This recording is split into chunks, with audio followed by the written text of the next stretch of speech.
Hi, everybody. Meteorologist Joe Cioffi here. Weather in 5 days in 5 minutes. Brought to you by True Value Hardware.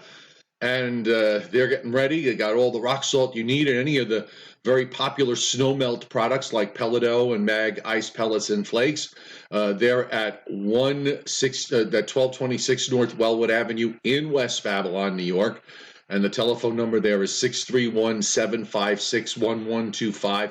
They have the lowest prices on snow melt products and a whole lot of other things to get you through the winter anywhere in the New York City tri-state area and beyond. The website is omnitruevalue.com.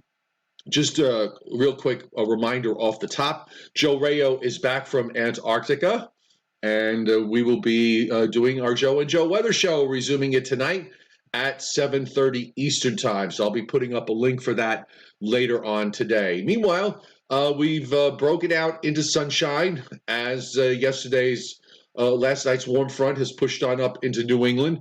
There's a trailing cold front that runs back from the lower lakes, south and west into the Ohio Valley, but there really isn't much with this. There are a couple of showers that are with it, but most of that is going to fall apart before it reaches the East Coast. And you can see on the radar here some leftover showers up in northern New England. The radar is very quiet up and down the eastern seaboard for the most part. And then we'll switch over to where that weather front is. And you can see the remaining area of showers and even one or two thunderstorms that are in the mix there that are moving to the east. We had another very, very powerful, widespread severe weather outbreak yesterday and last night in Kansas, Nebraska, Iowa, into Minnesota, who recorded their first tornado ever in the month of December. I don't know what the total tornado count is so far. I think I saw a number 30 being flashed around somewhere. But hopefully this is the last severe weather outbreak for the month of December, because it's to have two of them in less than 5 days is remarkable and rather unprecedented. So I'm going to go to the surface map here to show you what's happening.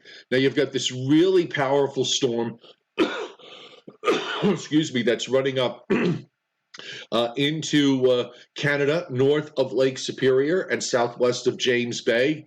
You see the warm front that runs from there into New England.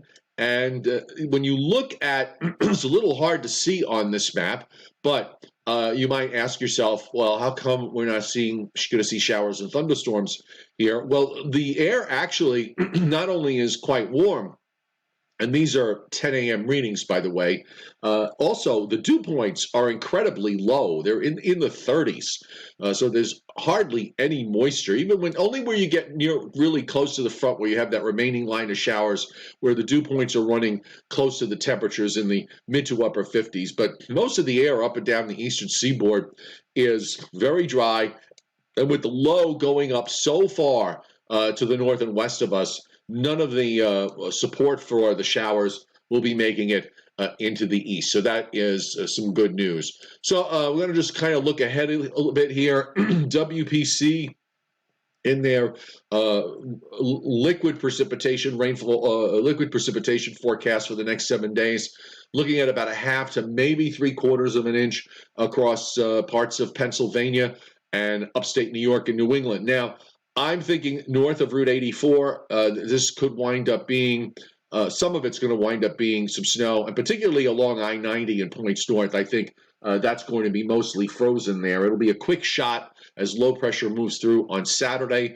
Otherwise, we're seeing some rain showers that will be producing rainfall amounts of up to a couple of inches from southern Indiana down into Arkansas and also along parts of the Gulf Coast, a little bit less in the southeast.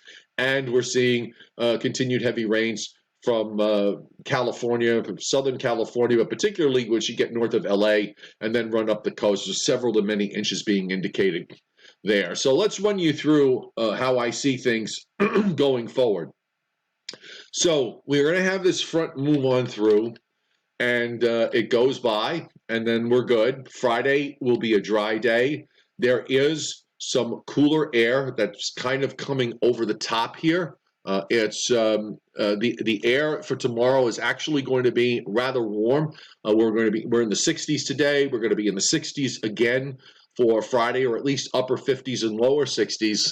There is some chillier air here over the top, and some of that is going to drain southward for Friday night and on Saturday, just as this next low develops on the cold front that's going to be coming through tonight. That's going to stall out. You're going to get a low that's going to develop on that front. And you can see how the GFS carries it. The models are a little different in terms of who's a little bit further north, who's a little bit further south.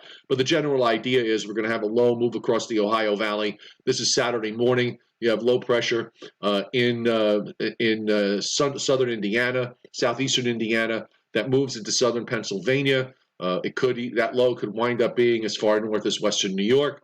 So here's where you get some of that cold air bleeding down from the north. And again, I'm thinking maybe Route 84, as far south as where you see some frozen precip at the start.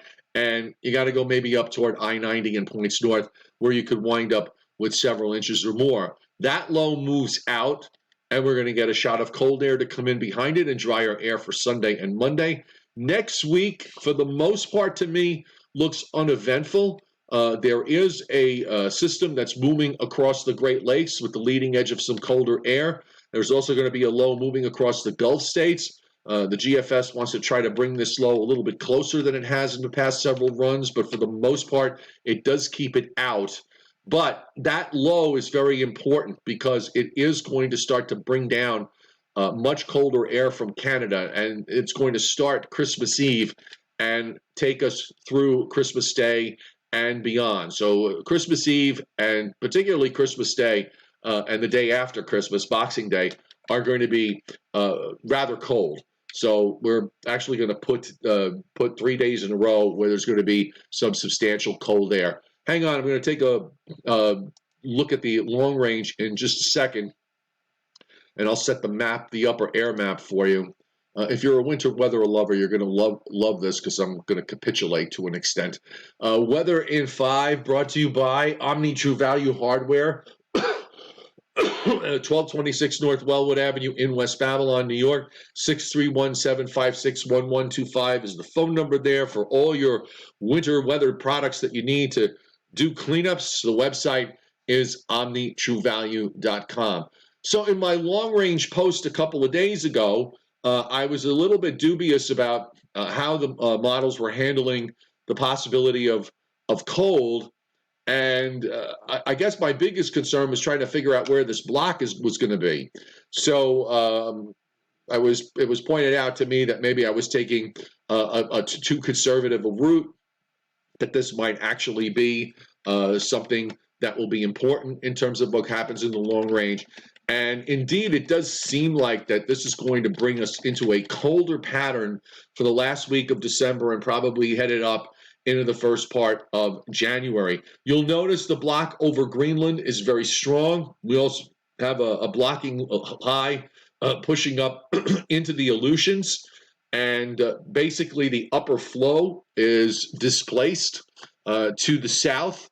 So we have cold air that's able to come southward. And there's also even a little bit of energy to keep an eye on that's off the coast of California. So it's a very interesting setup here. It's definitely going into a wintry pattern for, again, starting around Christmas and going beyond that and carrying us through next week. So I'm no longer in that skeptical camp. My questions here are going to be, in terms of the longer term, is whether there is going to be, you can get into a situation like this in these cases where you wind up with too much cold air and too much blocking, and everything winds up being to the south. So that's something that we're probably going to have to keep our eyes on. And it could all very well just wind up being cold and dry. So there's no guarantee for snow lovers that, that snow is going to come with this.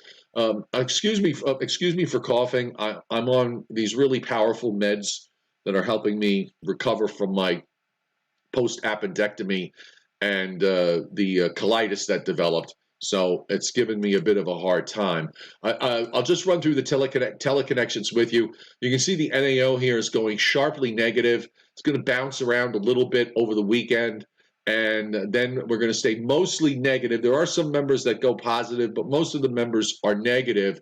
The PNA is negative right now, and kind of going to be making a bottom next week. And then some of the members want to trend higher, not quite to the neutral line. We've got one that goes positive, but most of the other ones are negative, but it is trending higher. So that's going to be an important development to watch.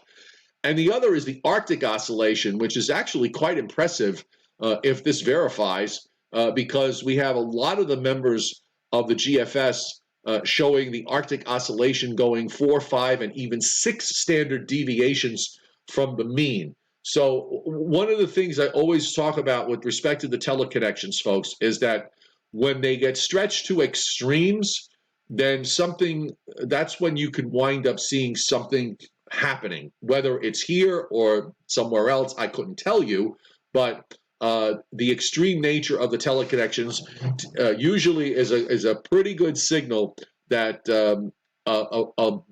a system of importance will be developing somewhere, and that would be maybe as we go toward the end of the last week of December, going into New Year. So something I think we just kind of need to bear in mind. Okay, so the Joe and Joe show tonight again will be at 7:30 Eastern time on my YouTube channel, Joe Cioffi. I'll be putting links up later today, and we hope to see you there tonight.